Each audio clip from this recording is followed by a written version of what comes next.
Disney हॉटस्टारवर नुकतीच release झालेली ही treasure Hunt series तुम्ही पाहिली आहे का? तर ही आहे आपल्या श्री छत्रपती शिवाजी महाराज यांच्या इतिहासावर आधारित. नुकतीच सिक्रेट ऑफ सिलेदार्स ही सिरीज लॉन्च झाली.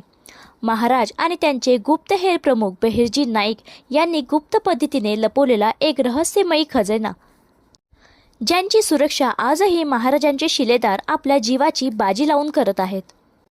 प्रकाश कोयाडे लिखित प्रतिभछंद या कादंबरीवर आधारित असलेली द सिक्रेट ऑफ शिलेदार्स 14वे, 17वे आणि 21वे शतक या कालखंडांना जोडते आणि आपल्याला इंडियाना जोन्सच्या स्टाईलने एका जबरदस्त ॲडव्हेंचरवर नेते.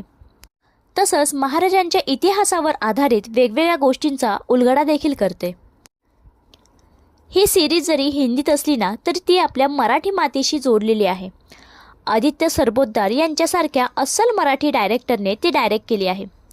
रवी भट ज्यांना प्ले केलं आहे राजीव खंडेवाल यांनी, जो शिलेदारांचा शेवटचा वंशज आहे आणि महाराजांच्या त्या रहस्यमय खजिन्याच्या शोधावर तो निघाला आहे आणि पुढे जाऊन त्याच खजिन्याचा तो रक्षण करणार. पण त्याच्या या प्रवासात खूप सारे ट्विस्ट आहेत बरं का, जे आपल्याला या सिरीजमध्ये गुंतवून ठेवतात. असा एकही क्षण नाही जो आपल्याला स्किप करावासा वाटतो. ही स्टोरी म्हणजे खरा इतिहास आणि फिक्शन यांचं चतुराईने मांडलेलं एक सुंदर मिश्रण आहे. आणि जिथे जिथे महाराजांचा संबंध आलाय ना तिथे तिथे अंगावर शहारा आणि डोळ्यात पाणी आल्याशिवाय राहत नाही. तुम्ही जरी इंडियाना जोन्स आणि नॅशनल ट्रेजरचे फॅन असाल तरी हा खरा ट्रेजर हंट आहे, जो आपल्या महाराजांनी आखून ठेवला होता.